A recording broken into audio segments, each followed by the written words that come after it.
Sino daw ang natatakot kay Martin Romualdez? Kayo lang naman na nagsasabi ng ganyan. May natatakot kay Martin Romualdez. Pati si Chis Escudero na nagsabi pa, the name anya that cannot be named. Ano naman ang ikatakot ninyo kay Martin Romualdez? Pinapakabait ni Martin Romualdez. Hindi man dapat katakutan. Nag-resign na nga po. Kayo lang ang nagsasabi ng ganyan. Kasi ang linya ng mga propaganda ng kampo ninyo, si Martin Romualdez ang nagdidikta pati sa ating Pangulo. Si Martin Romualdez, si Lisa Marcos ang presidente. Kasi si BBM, weak leader. Di ba yan ang linya ng mga propaganda ng mga DDS vloggers? Kaya nga ang tawag ni Martin Romualdez doon sa speech privilege speech ni Chis Escudero, DDS script. At malamang pati yung sinasabi ninyo, ganun din. Kayo lang naman. Walang dapat ikatakot at never dapat sabihin o itanong na may natatakot ba kay Martin Romualdez kasi si Martin Romualdez walang record ng EJK. Wala man lang po na pinagbabantaan. Di ba? Mula sa kampo ninyo ang may record ng EJK, ang may record ng pagbabanta. At ang pinagbantaan mismo yung ating Pangulo, si Lisa Marcos at si Martin Romualdez. At ang nagbanta, si Sara Duterte. At nang magbanta si Sara Duterte, wala man lang po kaming narinig na statement galing po sa inyo, Senador Marcoleta. Wala kaming narinig. Parang lumalabas yung pagbabanta ng isang opisyal sa presidente, okay lang sa inyo.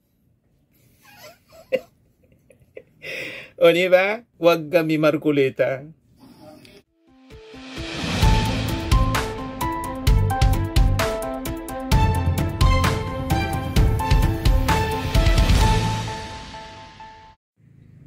Hello po mga kababayan, si Dante Maravillas, Bicolano vlogger, broadcast journalist from Albay. Nag-privilege speech kahapon si Marcoleta. Sabi niya, Huwag sana tayong magpasaringan. Iisa lang ang layunin natin. Ang gulo-gulo na po natin. Ang mahilig po magpasaring, yung kampo ninyo, si Piatos. At siyang pasimuno ng gulo. Kahit nga po yung riot noong September 21, yung mga personalities associated po sa kampo ninyo. O diba? Yung iniimbestigahan ngayon ng pulisya, konektado sa kampo ninyo yung mga pinangalanan. Kaya itong mga sinasabi ninyo na ang gulo-gulo, ang pasimuno po yung kampo ninyo. Kasi ang mithiin ng kampo ninyo, hindi na patapusin, hindi man tinatago, hindi na patapusin sa kanyang turno yung ating Pangulong Bongbong Marcos. Hindi na makapaghintay sa 2028. Kaya magulo, ayaw ninyong irespeto ng kampo ninyo ang mandato ng ating Pangulong Bongbong Marcos. Si Sara Duterte mismo nagsabi. Yan po sabi ni Marcoleta, ang gulo-gulo po natin, para sa akin po ay hindi po tama na magpasaringan tayo. Magpasaringan po tayo ng ganun. Iisa po ang ating layunin, hindi po tayo magkakalaban sa layunin na matuntun po natin ang pinaka-problema kung bakit nasaglat po ang ating bansa sa ganitong kalagayan, sabi ni Marcoleta. Natunto na po ang pinakaugat ng problema. Ang pinakaugat ng problema, ang panggugulo po ng kampo ninyo, lalo na ni Sara.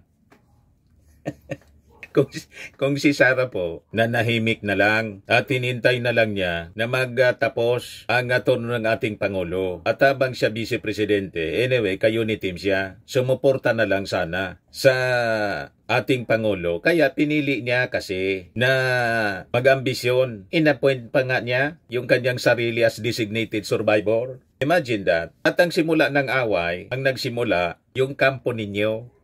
At hanggang ngayon, yun ang ginagawa ng kampo ninyo, manggulo. Kaya itong reklamo ninyo na ang gulo-gulo na, ang nanggugulo po kampo ninyo at mga supporters ninyo. Kahit nga yung mga supporters ninyo sa dahig, ang gulo-gulo. Sila nag-uupakan. Yan ang ebidensya, oh. Sila nag-uupakan. Jason. Hoy!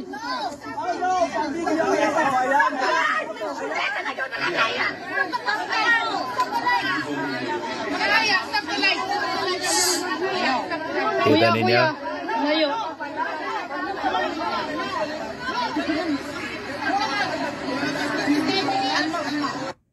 Yan ang ebidensya. Natura sa inyo kasi na magulo. Ang pagiging magulo, natura sa kampo ninyo. Ang gulo-gulo ng utak. Ito.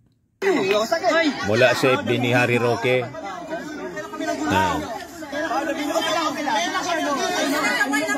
Yan ang uri ng mga pagkatao ng kampo ninyo. Sino? Wala. Jason. Sila, mga supporters na ninyo, hindi magkasundo sa dahig.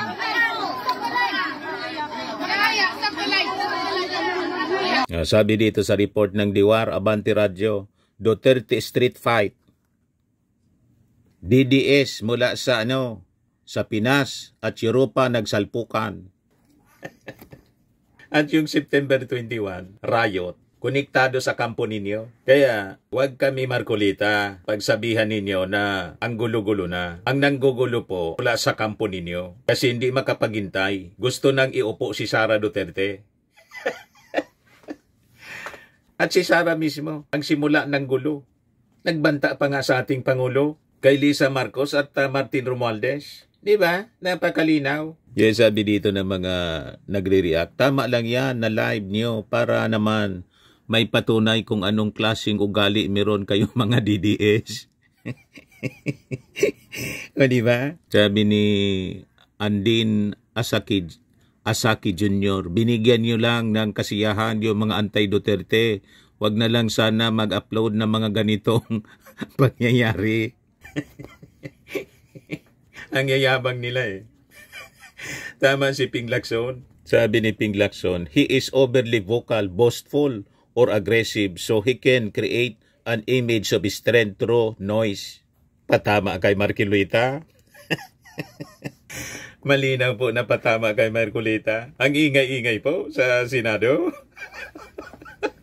Sabi rito sa report ng News 5, tila may pasaring may pinatatamaan. Tila may pasaring si Senator Ping Lacson sa isang social media post ngayong Martes, September 30. There is a saying, the loudest one in the room is the weakest, saad ng senador. It is best to ignore and make him stand on an empty platform. Sabi pa ni Ping sa kanyang ex-post, a wise man once taught me, the best response to nonsense is silence. Huwag papatulan ang mga ganyang pasaring. Di ba? Tama yung kasabihan ng mga matatanda. Ang lata daw na walang laman, maingay. Di ba? Itong pagbabanta ni Sara sa ating Pangulo kay Lisa Marcos at kay Martin Romualdez, walang sinasabi si Marcolita. Tahimik siya mga kababayan doon sa pagbabanta. Tapos i-akusa niya na ang gulo-gulo. Imalinaw po ng kaguluhan galing sa kampo ninyo. Ito ang ebidensya. Huwag kang mag-alala, ma'am, sa security ko. Kasi may kinausap na ako na tao. Sinabi ko sa kanya, kapag pinatay ako, patayin mo si BBM, si Lisa Araneta, at si Martin Romualdez. No joke. No joke. Nagdilin na ako, ma'am. Pag namatay ako, sabi ko, huwag ka tumigil hanggang hindi mo mapatay sila. And then he said yes. Di ba, malinaw kung sino ang pasimuno ng kaguluhan? Narinig ninyo yung ating Pangulo na rumisbak ng kung ano-anong masasamang salita? Ang pinakang seryoso na statement ng ating Pangulo, ito'y aakin anyang papalagan. Yun lang ang pinaka-seryoso niyang statement. Diba? Pero hindi pa nga niya sinuport yung impeachment laban kay Sara Duterte. Kahit kitang-kita na po, kahit sa dilim, yung piatos. Pagkatapos, sasabihin ni Marcolita, ang gulo-gulo na, kampo ninyong pasimuno ng kaguluhan dito sa ating bansa. Ayaw ninyong manahimik. Imbis na tumulong kayo sa ating Pangulo, nanggugulo kayo. O ngayon, sino yung mga iniimbestigahan ngayon na nasa likod ng kaguluhan sa Manila, Taminjula, noong September 21, yung riot? Ayan, diba? Yorme allegedly tagged pro-Duterte cronies behind of riot in Mindiola, Manila. Si Vic Rodriguez, si Topacio, ito si Angping, ito yung former city administrator, Manila City Administrator Bernie Ang. Yan o. Pagkatapos sasabihin ni Marcolita, ang gulo-gulo na. Ang magulo po ang kampo ninyo. Kasi yung leader ninyo, ang gulo-gulo ng ulo. Di ba? Napakalinaw. But anyway, pakinggan natin yung kanyang privilege speech. Ako po ay tumatayo ngayon para sa isang usaping pampersonal at pangkalahatang pribilehyo. Ginoong Pangulo, ang gulo-gulo na po natin. Kayo ang Ito magulo. po uling pagdinig sa Blue Ribbon Committee na kung saan ay lumabas po ang isang testigo na nagngangalang Master Sergeant Orly Gutesa. Ako po ay nabansagan na kulang po sa kortesiya. Para sa akin po ay hindi po tama na nagpapasaringan po tayo ng ganun. Iisa po ang ating layunin. Hindi po tayo magkakalaban sa layunin na matuntun po natin ang pinaka-problema kung bakit nasadlag po ang ating bansa sa ganitong kalagayan. Hindi ko naman po kasalanan ako po'y hanapin ni Sergeant Gutesa. Hindi ko po siya kilala eh. Hindi ko po kasalanan kung ako po ang hinanap niya. At Ang dapat sana, kasi hindi man po kayo yung chairman committee on Blue Ribbon Committee, ang ginawa po ninyo nang kayo ay hanapin, nirefer ninyo sa chairman. At saka sa mga members ng committee muna, before ninyong present, para na vetting sana, pati yung affidavit, na check mo na kung peke o totoo, na-discovering peke, di sumabog sa pagmumuka po ninyo. Diba? Yung proseso, wala kayo talagang kortesiya sa chairman. Ang feeling po ninyo, kayo pa rin ang chairman ng Blue Ribbon. Si Ping Lacson na po ang chairman. Member lang po kayo. Kaya ang gulo-gulo kasi hindi kayo sumusunod sa proseso. Kahit nga yung impeachment complaint kay Sara Duterte, anong ginawa ng kampo ninyo? Yung forthwith naging archive, naging motion to dismiss. You see? Kaya ang pasimuno po ng kaguluhan, kayo, ang kampo ninyo, kasi gusto ninyo i-protect po si Sara. Yan ang malinaw. At proud kayong tawaging Duterte Senators. di iba. Nung pong makita ko po yung kanyang salaysay, ang sabi ko lamang po sa kanya ay, kung malakas ang loob mo talaga, at naniniwala kang dapat mong gawin ito para sa iyong bansa, dalawa lang ang pwede mong gawin para sa akin. Ipanotaryo mo yan, at kung malakas ang loob mo, bukas ng umaga bago mag-alas 9, kailangan nandun ka na sa Senado. Alam po yung notaryo, para sa akin lang po yun eh. Gusto ko lamang siyang testingin kung talagang totoo nga ang kanyang mga gustong banggitin. Ang pinakamahalaga po ay haharap siya, tatayo, at susumpa sa kalagitnaan ng pagdinig. At doon ay pakikinggan natin. At doon ay sama-sama natin siyang i-interpolate. In-interpolate nga ninyo. Yung pagbasa pa nga lang po ng script, ng affidavit, kayo pa yung nag-coach. At napag-alaman, pumalag yung nagnotaryong abogado, hindi daw sa yon, fake. So tama yung sabi ni Martin Romualdez, falsos in uno, falsos in omnibus. False in one, false in everything. Yung notaryo pa nga, pike, how much more yung kanyang sinabi?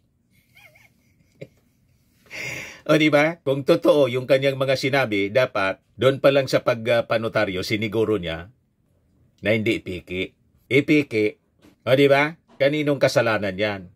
Kasalanan po ninyo, inarap ninyo yung witness na walang vetting at kayo lang yung nag-usap-usap. Ngayon, in-invite ng DOJ para i-examine yung kanyang affidavit. No show up. So anong ibig sabihin nun? takot siya na i-evaluate, i-cross-examine sa DOJ. So may bad faith, yun ang malinaw. At hindi yun mababago ang perception, paniwala ng mga tao, kahit po mag-privilege speech ka pa dyan ng 1,000 times. Bakit? Sa una pa lang po, bagsak na. Durog ka agad. No amount of explanation. Di ba? Booking agad. Yung masamang plano. Ang target mga kababayan nila, si Martin Romualdez, kasi paniwala nila si Martin ang magiging susunod na Pangulo. Laging inaakusa si Martin Romualdez mga kababayan. Pinagkakaisa na si Martin Romualdez ng mga Duterte senators. Kapon, nag-privilege speech una si Chis Escudero. Binakbakan si Martin Romualdez. Yan tuloy, lalong lumaki yung pangalan ni Martin. Pag ganyan, baka lalong tumaas yung ratings ni Martin Romualdez. Dati, 62%. Mas mataas ng 4% kay Sara. Kaya galit na galit sila na 58% na lang. At saka si Chis Escudero, nasa dulo na. Galit na galit po. Actually, ito ang dahilan kung bakit sila nanggigigil. Mga kababayan, padilim ng padilim ang kanilang pangarap na iupo si Sara Duterte o manalo sa 2028 elections. Si Martin Romualdez, 62%, 58% na lang si Sara. O lamang ng 4%. Si Chis Escudero, na may ambisyon din siyempre, baka gustong mag-vice presidente, 53% na lang. Nabulok na. Dahil sa kanilang kagagawan. Gising na gising po ang ating mga mamamayang Pilipino. Alam nila yung gumagawa ng tama at nagsiservisyo sa ating bayan. At yung mga maingay na lahat pang sarili na ambisyon ang kanilang sinusulong. At hindi man po magtrabaho ng matino, nang gugulo pa. Hindi na magtrabaho na merwisyo pa. Alam yan ang ating mga mamamayang Pilipino. Kahit anong gawin ninyo.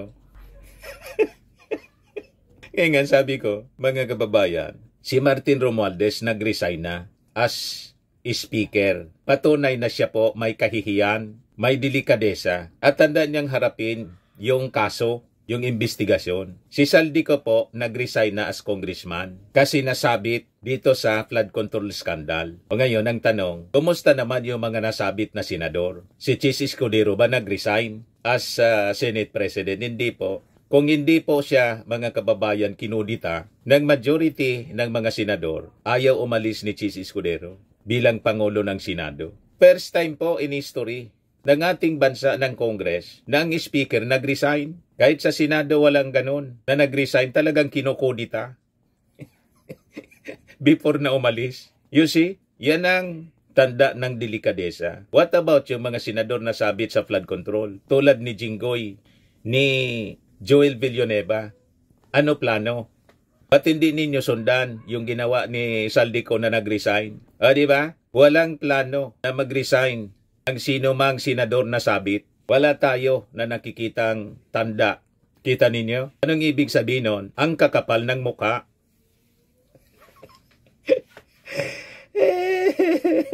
Di ba? Sabi ng ating Pangulo, maya naman kayo. Talagang mga walagya eh. Hindi mag-resign. Si Saldico nag-resign. So, ibig sabihin, manipis ang mukha. Nag-resign eh.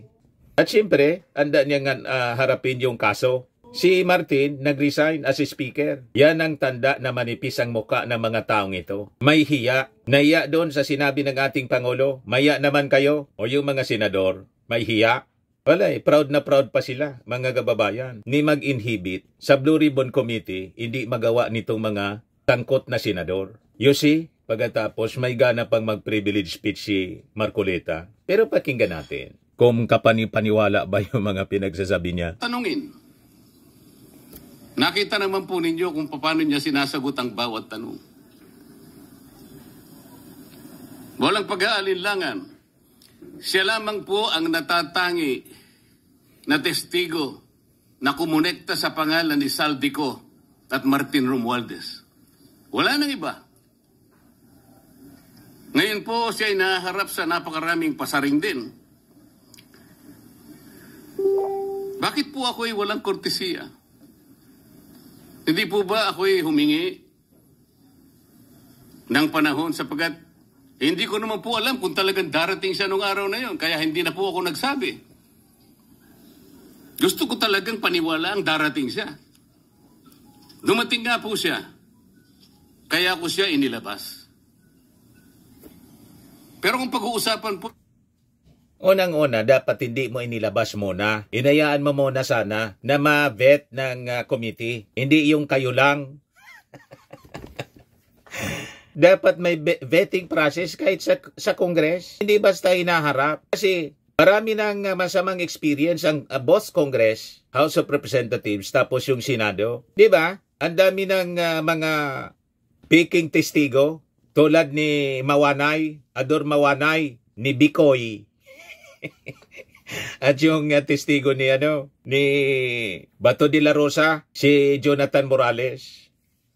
Ano na yon? O di ba? Nang sabi, authentic yung papel kasi may butas. Yung affidavit ni Orly Orteza, wala mang butas po. Paano maging authentic yun? Sabi ni Bato, binutasan muna sana. Walang butas, pero yung pirma ng abogado sa notaryo, piki.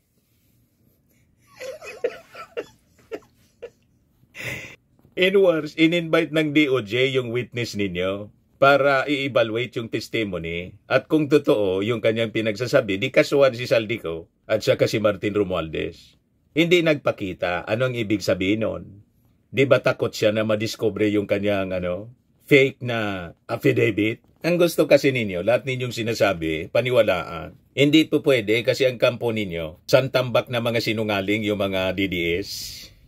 Kaya sabi ni Martin Romualdez, wala niya itong pinagkaiba, kundi yung DDS script niya yung binasang privilege speech ni Chis Escudero na kakampi ninyo. DDS script niya, sabi ni Martin. Sanay na sanay kayo sa ganyan eh. Wala nang maniwala sa inyo. Si Sara, tinawag ang speaker na tambaluslus. At ngayon may bagong akusasyon si Sara na may kickback din daw si Martin mula sa illegal gambling. Kwento lang niya, wala mang resibo. Ang gusto ninyong mangyari, lahat na ibubuka ng inyong mga bibig, paniwalaan ng mga mamamayan. Hindi naman pwede ang ganon. Ano kami, mga uto-uto? We were not born yesterday. Yung mga kwento ninyo, madalas mali sa katotohanan, kontra. Kortesiya, balikan po natin ang mga nangyari. Nung ako po ay chairman pa ng Blue Ribbon Committee, nagkaroon po ng pagdinig. Unang pagdinig ay August 19, 2025. Isang araw bago po nagkaroon ng pagdinig ang Blue Ribbon Committee, ang ating pong kasama, si Senator Lacson, ay nagkaroon po ng posting. Sa Twitter po yata ito, hindi po ako sanay dito eh. Babasahin ko po, August 20, 2025. The Senate Blue Ribbon Committee hearing yesterday is akin to the cart going ahead of the horse. Had the cart waited one day, it would not have missed the details of the truth about the many substandard ghost projects and more that will be exposed in my privilege speech today. Yun po ba ay courtesy din?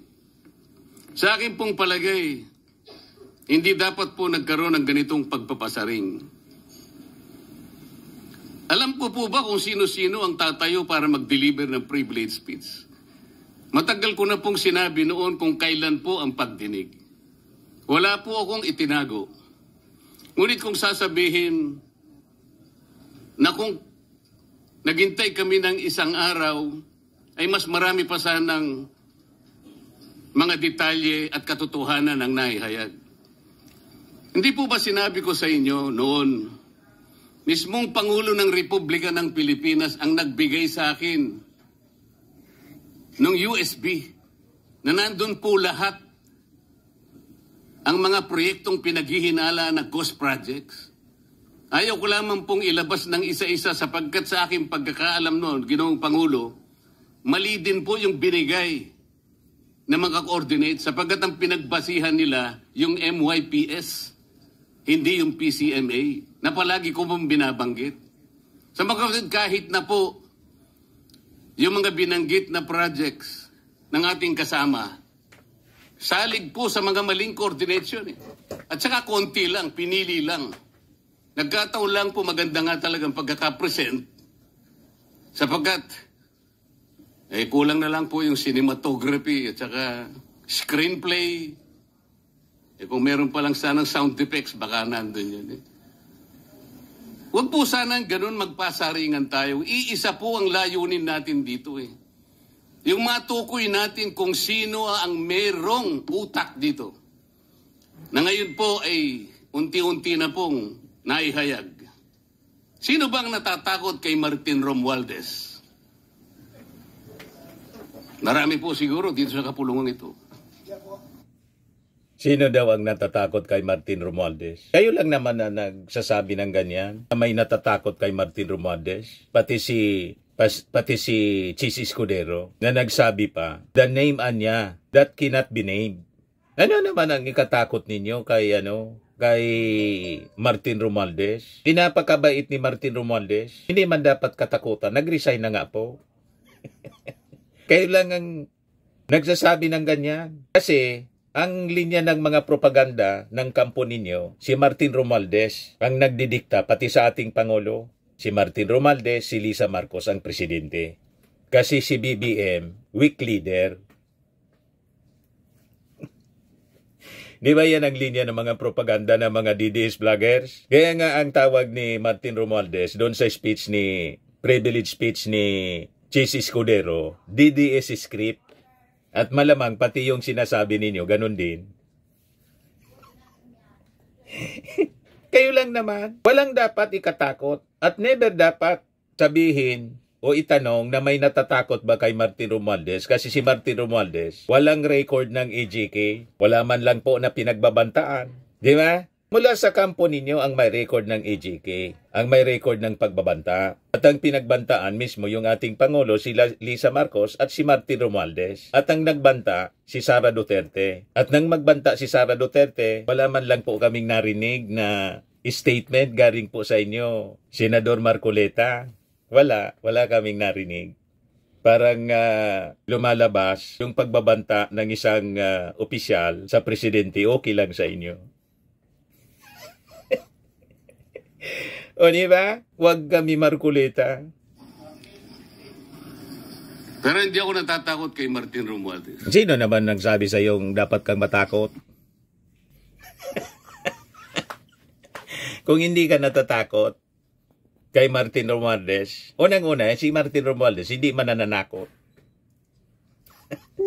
At hindi dapat katakutan. Walang dapat katakutan kay Martin Romualdez. Nag-resign na nga speaker. Ordinaryong congressman na lang. Kayo po, senador.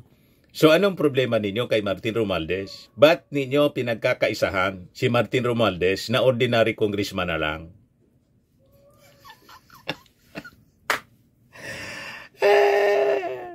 Nagpakalata kayo Alam namin ang sagot. Sa totoo lang, takot na takot kayo kay Martin Romualdez na tumakbo bilang Pangulo. Yan ang ginatatakutan ni Sara ng kampo ninyo. Kaya nga lagi niyang sinisiraan si Martin Romualdez. Kahit noong yung ratings ni Martin, pinagtatawanan ng mga DDS kasi 0.06 yata yon. Yun ang pinakamataas na ratings ni Martin. Pero ngayon, 62% na yung ratings ni Martin. 58 na lang si 58 na lang si Sara. 53 si Chis Escudero. Saan ka pulutin? First time ito na mangyari sa history ng ating bansa, ng Kongreso, na yung speaker mataas yung rating sa Vice Presidente at saka sa Senate President. Kaya hindi na sila makatulog po. 62% Speaker Martin Romualdez. 53% si Chis Escudero. Bagsak, kaya nakikisakay na lang sila sa kasikatan ni Martin Romualdez ngayon. Maganda yan na lagi ninyong inaatake si Martin Romualdez. Lumalabas si Martin Romualdez underdog. Pag underdog na yung isang tao, laging binubuli. Binubuli siya ngayon ng mga senador, pati ni Sara Duterte. ang simpati ng mga mamamayan na pupunta sa underdog.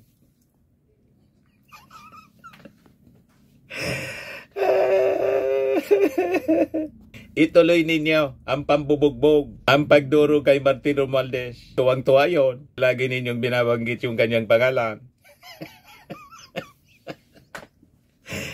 Ano ba? Tuwang-tuwa yun si Martin Romualdez kasi lagi ninyong binabanggit ang kanyang pangalan. Lalong sisikat si Martin. Ang susunod na presidente, Martin Romualdez. Ang vice president kung sino mga kababayan sa mapipili ni Martin. Pwedeng senador, incumbent. Di ba? Kaya dinudurog nila si Martin Romualdez, mga kababayan. Kasi si Sara talo na sa ratings. Ngayon po, kino-question po yung notarization ng statement ni Gutesa. Dahil yung babae po, yung abogadong babae, nag-notarize, tinalikuran po niya ang kanyang signature, yung kanyang pirma. Nandyan po ba yung assistant natin para ipakita po natin? Ayan po yung huling bahagi ng dokumentong ninotaryo doon sa opisina ng abogadang babae na ngayon ay tinatalikuran niya ang kanyang pirma. Doon sa right side po, ayan po yung ninotaryo sa dokumento ni Gutesa. Yung kaliwa po ay iba pong dokumento. Tingnan po ninyo yung pagkakahawig. Ibig po ba Hawig ninyong nga sabihin, kasi Ginoong may black. Pangulo, yan pong notarial details. Yun po yung kulay blue na kung saan nandyan yung PTR, nandyan po yung MCLE number, nandyan po yung kanyang roll number, ang kanyang address. Nakuha po ba ni Gutesa mula sa opisina ng abogada at in-stamp niya? Pagkatapos po yung detalye na nasa bandang kaliwa na kung saan makikita nyo document number, page number, book number, series of 2025. Makukuha po ba ni Gutesa mula sa libro, mula sa notarial register ng abogado? Paano niya makukuha? Tingnan po ninyo yung kabila, ganun din. Bakit po natin hahanapan ngayon si Gutesa at sasabihin pa natin dahil lamang tinalikuran ng babaeng nagnotaryo ang kanyang pirma? Pangkaraniwan na po kasi, Ginoong Pangulo, kahit pumunta kayo sa maraming lugar na kung saan nagnunotaryo, hindi nyo po makikita roon ang abogado. Iaabot nyo lang sa kanyang papel ninyo, pagkatapos isosoli nyo sa iyo, pagkatapos nyo magbayad. Itatanong po ba ni Ginoong Gutesa, bago siya umalis, tatanungin po ba niya doon sa babaeng kausap niya kung sino man yun, Madam, kayo po bang may pirma nito? Wala pong ganun eh. Ngayon, Kaya nga, nag-deny yung abogado, di pa-imbestiga ninyo. Di ba? And in fact, pinapa-imbestiga ni Ping Lacson. Kasi nag-deny po yung mismong abogado. Hindi siya nag-notaryo niyan. O ngayon, ano motibo ng abogado para i-deny? Tama ba? Kaya kailangan i-establish muna. Tama lang na magpa-imbestiga. tatalikuran po ng abogado na yon ang kanyang pirma. Ako na po mismo ang magdidirect ng prosecution sa kanya para ma-disbar siya. Sapagkat ginagamit po niya yung opisina na yon. Pakita po ba natin, pwede po nating ipakita yung opisina, yung kanya, ayan po yung kanyang lugar. Ang opisina po niya ay sa Ermita, ngunit yan po ay ginagamit niyang address. Ayan po makikita ninyo. Notary Public 24/7. Ibig nyo sabihin, nandyan at hindi na natutulog yung abogado na yan. Sigurado meron isang tao dyan na pumipirma. At ginagaya na lamang nung kanyang staff o secretary yung pirma niya. Ganyan po palagi. Kalakaran. Kalakaran, ngunit hindi tama. Sapagkat sa batas po ng notaryo, kailangan nakaharap po yung magnunotaryo sa nagpapanotaryo. O di is-disbar mo. O di ba? Ipadisbar mo. Anong pakinamin kung madisbar yung si Espero? Di ba? The truth is, nag-deny yung mismong abogado. O di, ano nang pakinamin? Ang importante doon, mga kababayan, matukoy kung ano yung tama. Ang theory natin, talagang purposely, pinanotaryo sa ganyang uri ng abogado na hindi na kinakausap ng personal. Pirma lang ng pirma. O di ba? Kasi, yung diferensya niyan, nasa sa inyo. Bakit? Di sana, kaya nga po importante yung vetting. Binirify ninyo. Kung yung nagapirma ng notaryo na abogado, nakaharap mismo ni Gutesa, in-execute niya yon at nabasa ng abogado mismo personal. Ang problema, minadali ninyo eh. Di ba? So, ang problema, nasa kampo po ninyo. It is in your side. Kayo yung may deficiency, may pagkukulang. Hindi ninyo siniguro, inarap lang ninyo, minadali ninyo pagharap kay Gutesa. Bakit po niya ngayon sinabi na hindi niya pirma yon? Marang hindi niya pirma, ngunit tinayaan niya kung sino man ang taong iyon na ipirma yung dokumento. Kagaya po ng nasabi ko, naging academic na po yung notaryo. Sapagkat ang tao ay tumayo sa ating kapulungan. Binasa niya yung kanyang statement. Tama, binasa niya yung kanyang statement at sinumpaan niya. Kaya lang po, kinotes ninyo. May nagsisinyas pa. Nauli ka. Ano ba? Mas familiar pa nga kayo doon sa affidavit ng nag-execute kaysa kay Gutesa mismo. Tinuturuan ninyo kung anong dapat basahin. Recorded. Huwag kami Marcoleta. Pinalata mo masyado sa tao na yung testigo ay kakampi ninyo para idawit si... idawit si Martin Romualdez. O di ba? Yung mga bayarang media nga po, sinasabi pa eh. Kino-coach ko pa eh. Nakitang-kita naman. Kino-coach mo ba ka? O ngayon, kung sinasabi mo, bayarang media, o sino-sinong mga taga-media ang bayaran, magpakita ka ng resibo. Hindi yung blanket accusation. Yung mga bayarang media daw. Sinasabing kino-coach pa. Kitang-kita man naman po, captured sa camera. Hindi nga yun camera ng mainstream media, camera ng Senado.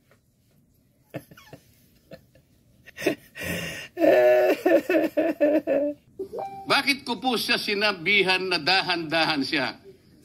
Dahil po nung panahon na binabasa niya na yung kanyang statement, sinusundan po namin yung kanyang binabasa. Binigyan ko po ng kopya ang chairman ng Blue Ribbon Committee. Binigyan ko ng kopya ang ating Senate President. Ang tanong, bakit pikon na pikon ka? O diba? Bakit ka nang gagalaiti? Kasi nabuking. Ayan ang tanong dyan eh. Ang neutral na senador, dapat relax lang sa mga pagtatanong. Yan ang neutral. Di ba? Pero kayo, tingnan ninyo ang itsura ninyo. Masyado kayong mainit. Nahalata tuloy. Kaya tanong ni Ping Lacson, yung sa una, kay Diskaya, bakit niya masyado kang protective kay Diskaya? Ayun, lumabas tuloy yung tungkol sa asawa po ninyo na konektado sa stronghold. Lalo pong umusok si Marcolita. Galit na galit po. O, diba? Ng Blue Ribbon Committee. Binigyan ko ng kopya ang ating Senate President at yung aking katabi si Senator Gatchalian dahil 4 lamang pong original ang meron kami. Yung binabasa pala niya ay... Yan kasi, nagmamadali kayong iharap. Kung hindi kayo nagmamadali, di sana kompleto yung mga senador ng kopya ng affidavit. Na-reproduce na sana yung affidavit ni Gutesa. O di ba? Huwag kami lahat ito pang mga nangyari dyan, kagagawa ninyo, kung may mga pagkukulang, dahil sa kagagawa ninyo, kakamadali ninyo, ayan tuloy, na-record na kino-coach ninyo, masisisi ninyo yung sinasabi ninyong bayaran na media. Yun ang nakita nila, kino-coach ninyo si Gutesa. Xerox copy kaya may naputol sa baba. Gusto ko lamang pong ma-record ng totohanan. Dahil doon sa umpisa po niya, merong isang linya po siyang nalaktawan. Alam po ito ng mga kasama natin na sinusundan po habang binabasa namin. Doon sa pangalawa po, 2 linya naman po ang nalaktawan niya. Kaya gusto ko lamang pong maging maayos ang pagre-record ng kanyang statement. Ano po sabi ng mga bayarang media? Hindi ko naman po nila lahat. Kaya ako po hindi nagpapa-interview sa kanila. Hindi wag. Alam ko po ang Pakinamin sa inyo. karakter ng ating media ngayon. Nakakaawa na po ang kalagayan. Hindi kami nagpapaawa sa inyo. Marcoleta, hindi namin kayo kailangan. And remember, hindi ka mananalo sa pagkasenador kung hindi ka na-cover ng media. Hindi ka makikilala. Buisit ka. Ano ba? Kung hindi ka kinover ng media, hindi ka Marcoleta na kilala sa buong Pilipinas. Napaka-ingrato mo. Binanggit na po ng dating Senate President ang nangyari do sa statement ni Diskaya. Siya ang kauna-unahang nagbigay ng statement na kung saan binanggit ang 17 congressmen. Ngunit nakakapagtaka. Hindi na po natin tinutuntun yung 17 na yon. Kagaya na nga sinabi ng Senate President, napupunta na, natutuon na yung pagtuntun sa mga kasama natin dito. Bakit po? Natatakot ba tayo kay Martin Romualdez? Siguro po, yung iba sa inyo natatakot. Inulit na naman niya, natatakot kay Martin Romualdez. Kayo lang naman ang nagsasabing natatakot kay Martin Romualdez. Napakabait ng tao, walang records ng AGK at ng kung anong pang-abuso, physical o sa pananalita. Gusto ninyong i-project na si Martin Romualdez masyado ng powerful. Kasi yun ang script ng mga DDS na nagmamando sa ating bansa. Pati si Amy Marcos, ang nagmamando sa ating bansa, si Martin Romualdez, si Lisa Araneta, at hindi Marcos. Kasi ang gusto ninyong palabasin, weak leadership PBBM. Huwag kami Takot. Ginoong Pangulo, naghalo na po ang balat sa tinalupan. Kayo ang naghalo.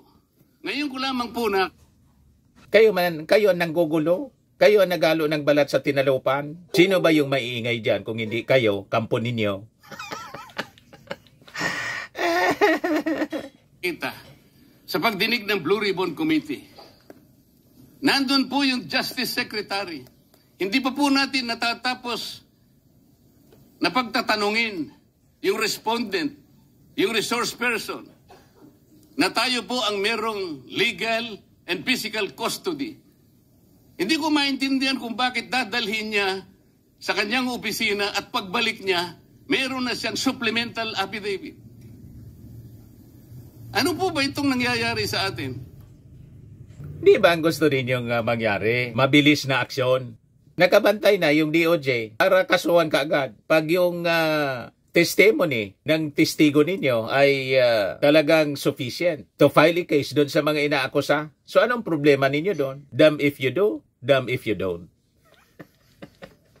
Di ba? Gusto ninyo na may makasuhan agad-agad? Ngayon, mabilis. Naging rekomendasyon sa ICI. Kahit yung ICI po, mabilis kong umaksyon. May reklamo pa rin kayo. Sana lulugar yung administrasyon, yung gobyerno.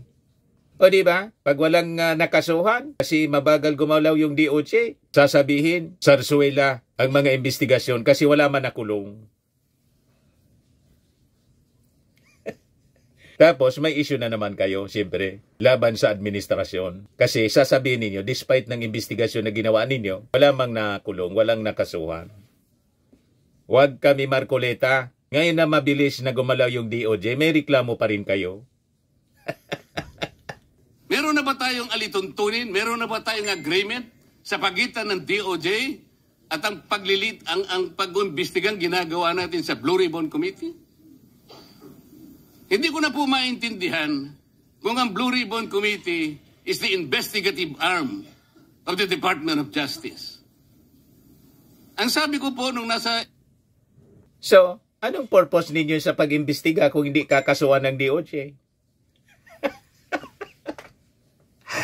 Di ba po, mga kababayan? Pasalamat kayo. Yung DOJ, mabilis umaksyon. Yung mga investigasyon ninyo, testimonies, galing sa mga witness ninyo, kinukuha agad ng DOJ para makasuhan. Tapos ngayon, kini-question ninyo. Ikalimang pagdinig pa lang tayo sapagkat nakikita ko na po ito.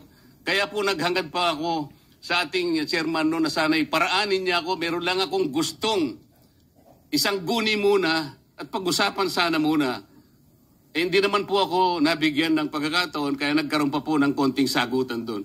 Ito po yung gusto ko sanang ayusin muna, pag-usapan muna natin. Lalong-lalo na po ang kaugnayan natin sa bagong tatag na ICI, Independent Commission on Infrastructure. Ano po bang ugnayan natin dito? Hindi po ba tayo mag-uusap muna? Hindi ba tayo gagawa ng regulasyon muna? Meron po tayong mga doktrinang isinasaalang-alang. Nasaan na po ang institutional boundaries? Nasaan na po ang separation of powers? Nasaan na po ang system of checks and balances? Di ba natin isasaalang-alang ito? Dadalawang tao lamang po ba ang mamamagitan sa pagitan ng mga institusyon na ito? At mawawala na po kami sa picture? Are we supposed to be kept in the dark, Mr. President? Yung po, kung mo ba sinabi ng ICI na isa sa kanilang mga poder, kapag ka nag-request po sila, makakakuha sila ng impormasyon sa House of Representatives, sa Senate, sa Korte, sa Sandigang Bayan, at kahit sinong otoridad. Ibig ba sabihin wala na tayong opsyon na tumanggi? Kailangan po natin pag-usapan muna yun. Bakit naman kayo tatanggi? Di bang objective parehas mag-imbestiga? So bakit kayo tatanggi? Kung halimbawa, may mga lumabas na sangkot na mga senador, tulad ng nangyayari ngayon, tapos kinuha yung testimony na nagtuturo sa mga senador. Anong problema ninyo doon? Or pati sa mga congressmen, including Speaker Martin. Anong problema ninyo doon na makipag-cooperate kayo sa ICI? Yung chairman naman ng ICI, dating appointee ni Digong, si former Justice Andy Reyes. Wala kayong tiwala sa naging appointee ni Digong? Di ba? Yung ating Pangulo nga may tiwala, inappoint, dating appointee ni Digong. O, yung isa pa, si Babe Singson, dating DPWH Secretary ni Noynoy Aquino. Walang kakampi yung ating Pangulo. Talagang independent sa administrasyon, pero dependent sa previous administrations. Wala kayong tiwala? Mas pabor pa nga sa inyo kung ibigay sa ICI yung mga ebidensya ninyo. Di ba? Anong pinoproblema ninyo, Senador Marcoleta? Sa investigasyon, kung talagang katotohanan, ang gusto ninyong makita, magtulungan kayo with the ICI at DOJ. Parang ang gusto ninyo mangyari, yung mga witnesses lang ninyo ang dapat paniwalaan na ang itinuturo ni Martin Romualdez palagi. At malamang, ang ultimate objective ng mga nasa likod nito mga kababayan, target talaga yung ating Pangulo. Simula kay Martin to the President. Yan ang duda po ng mga analyst po, mga kababayan. Ang nangyayari po sabog-sabog na po eh.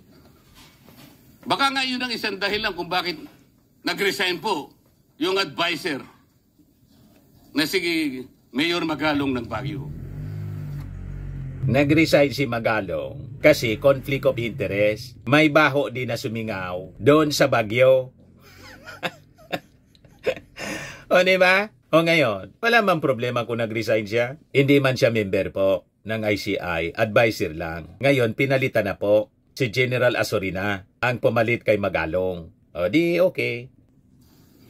Yung pong mga pasaring, ito po yung nakakapagbigay sa atin ng hindi naman kailangang pag-aaway-away o pag-aalitan. Hindi po maganda sa ating panig ito. Tingnan lamang po natin yung interview sa DCMM ng ating kasamahan.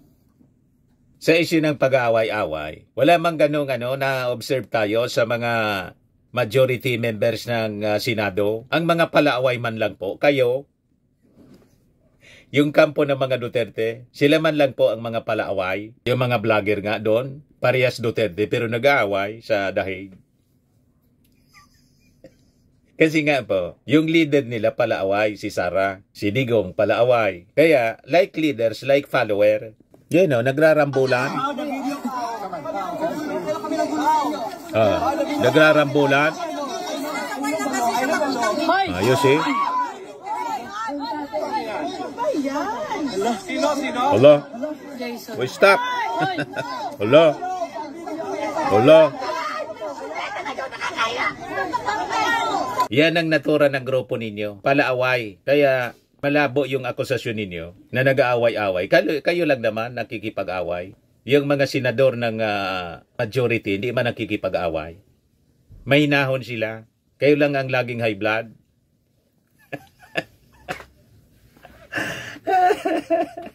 Tingnan ninyo ang sarili ninyo. Laging galit.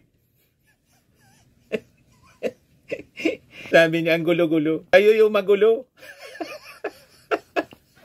Si Sara ang magulo. Yung leader ninyo magulo. Hindi po ang Marcos ang magulo. Huwag kami Marcoleta. Tingnan mo nga ang sarili mo sa salamin before ka mag-accuse ng ang gulo-gulo. Mismong sa pagmumuka ninyo, magulo. O diba? Hindi nga kayo ngumiti. Laging galit. Ang bansag nga sa inyo ng sarili ninyong sarili ninyong kasama, si Jason sa pambansang simangot. O diba? Kami masaya lang po mga mga vloggers na sumusuporta sa ating Pangulo. Relax lang kami. Mag-upakan kayo diyan, masaya kami kasi may kwento kami. Sige, mag-upakan kayo.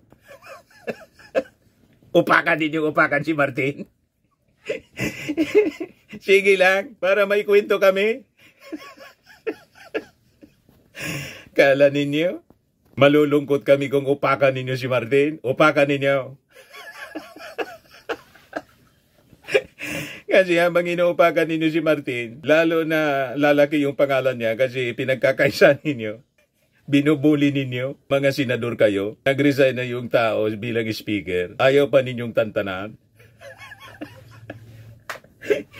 Na kayo? Ready man na si Martin na harapin yung kanyang kaso.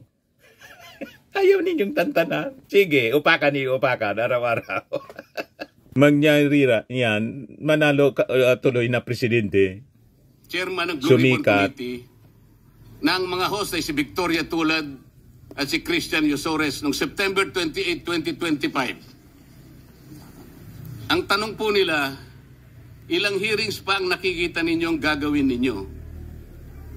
Ang sagot po ng ating kasama, Senator Lacson, yun ang hindi ko pa masabi. Dahil kung may bagong lumalabas na mga testigo at masustansya yung sasabihin, meron pang mga kakulangan na dapat na mapunuan, magtawag tayo ng pagdinig. Correct, tama ba nga? Po yun. Pero ito pong pangalawang saknong, ang sabi po, pero kung paulit-ulit lang at masa-sidetrack o kaya palihis yung direksyon ng inquiry, yun ang i-assess namin kasi medyo lumihis na. Ano po yung lumihis? September 28, dito lumabas si Master Sergeant Orly Gutesa. Lumihis po ba o dumiretso? Mula kay Saldico, ikinonekta po niya kay Martin Romualdez. Sa akin palagay, dumiretso po, hindi tayo lumihis. Pagkatapos tinanong pa po, do you think po, coach po si Gutesa? At iba pong observation, baka si Senator Dante Marcoleta dahil parang sinabihan siya nung nagbabasa siya. O nalimutan mo, balikan mo itong paragraph na ito. Naipaliwanag ko na po kung bakit ko lamang sa sinansala at sinabi kong balikan mo sapagkat meron nga po siyang nalalaktawan base po sa sinusundan namin na binabasa niya na dokumento. Ang sagot po ni Senador Lacson, medyo natawa pa nga siya, kayo nang humusga sa lahat ng yan, ay tayo nag-viral na. Siguro, ang sasabihin ko na lang, yung hula nyo, yun ang hula ko. O hula ko, hula nyo. Parang your guess is as good as mine. Hindi po maganda yung inference. Parang Parang ang lumilitaw, kinotes ko eh. Bilang isang abogado, magmula po nung ako'y Hindi po lumilitaw na kinotes mo, kundi recorded yung pag-coach mo. Na-record po. Yan ang katotohanan yan. maging abogado, inisip hindi ko po ginawa yung mga bagay na ito. Kumisan nga ako eh. Hindi na abogado, sila pa yung nagsasabi eh. Katulad po ni Saldico. Ang sabi ko lang naman po eh, matunog na yung pangalan niya. Napakaraming sources na nagsasabi, kumukonekta kay Saldico, pwede ba natin siyang imbitahin? Ang sabi po, hindi na raw siya imbitahin because of interparliamentary courtesy. Di ba gano'n naman talaga po? Tingnan ninyo si Bato de la Rosa. Di ba yun ang yun ang depensa niya? Ang gusto sana siyang invite ng Congress, interparliamentary courtesy. Kalyado ninyo. O ngayon, yun ang sinabi ni Ping Lacson, interparliamentary courtesy. Bakit tama kay Bato, mali kay Lacson? Nung magsabi si Bato na interparliamentary courtesy, ang ini-invoke niya na rason sa pag-imbita ng pag-appear sa Congress, sa Quadcom. Bakit wala kayong komento? Ngayon, kay Ping Lacson may komento kayo. Yan ang problema sa inyo. Ang stand ninyo, bangga-bangga. Pero ngayon, na nag-resign na si Saldico, malamang imbitahin na po ni Ping Lacson. O diba? Yan kung umuwi si Saldico. Ang sabi, may sakit daw siya. O diba? Ang sabi ko po, ang interparliamentary courtesy hindi po nalalabag kung iimbitahin lang siya. Halimbawa, invitation letter lang. Nagawa ko po yun kay Congressman Toby Chanco. Voluntaryo po yun eh. Kung darating siya, salamat. Kung hindi siya darating, okay lang. Ngunit, ang pinag-uusapan natin ay problemang kasangkot na po ang kinabukasan ng ating bansa. Sasabihin ba natin interparliamentary courtesy? Nagsalita na sangkot ang ginabukasan ng bansa. Bakit si Sara Duterte na nagbanta sa mismong presidenteng ipapapatay si Martin pati si Lisa, di ba sangkot dito ang future ng ating bansa? Bakit silent kayo? Wala kayong komento?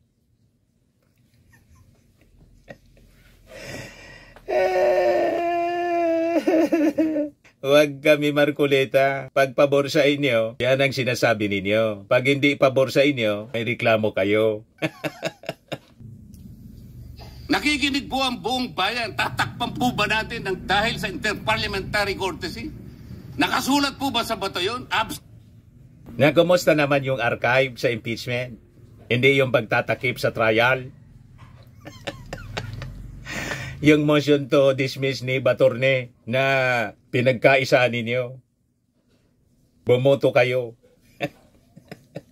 Ano yon? Hindi yung pagtatakip sa dapat na pananagutan ni Sara Duterte. Imbis matuloy yung trial forthwith. Anong nangyari? Archive. Huwag kami Marcoleta. Basang-basa na po yung papel ninyo. Tulot po ba yun? Yun po yung aking ikinasasama ng loob eh. Di sumama ang loob mo. Umiyak ka na. Isa po ang ating layunin. Ang ating bansa ang pinaka-importante. Ang ating bansa pala yung pinaka-importante. O bakit tahimik kayo sa mga pagbabanta sa ating administrasyon ng mga kaalyado ninyo? Ayan ang tanong natin. Ating lahat. Bakit po kinakailangang ilihis natin? Bakit po tayo gagawa ng paraan para pagtakpan po natin ang hindi dapat pagtakpan? Ginoong Pangulo, ngayon po'y masasabi ko, si Master Sergeant Orly Gutesa ay mas credible pa po kaysa sa marami sa atin dito sa kapulungan ito. Mas credible kaysa sa kahit sino sa sa mga senador si Gutesa, ipalit na po ninyo sa upuan ninyo si Gutesa kasi mas credible kaysa sa inyo. By your own admission. Mag-resign ka na, ipalit na si Gutesa bilang senador. Ayan ang gawin ninyo dyan. Maniwala kami. Si Master Sergeant Orly Gutesa, mas matapang kesa sa mas marami dito sa ating kapulungan. Maraming salamat po, Ginoong Pangulo. Kung mas matapang si Gutesa sa kahit sino dyan sa inyo, bakit si Gutesa po hindi umarap sa DOJ? Yan ang tanong.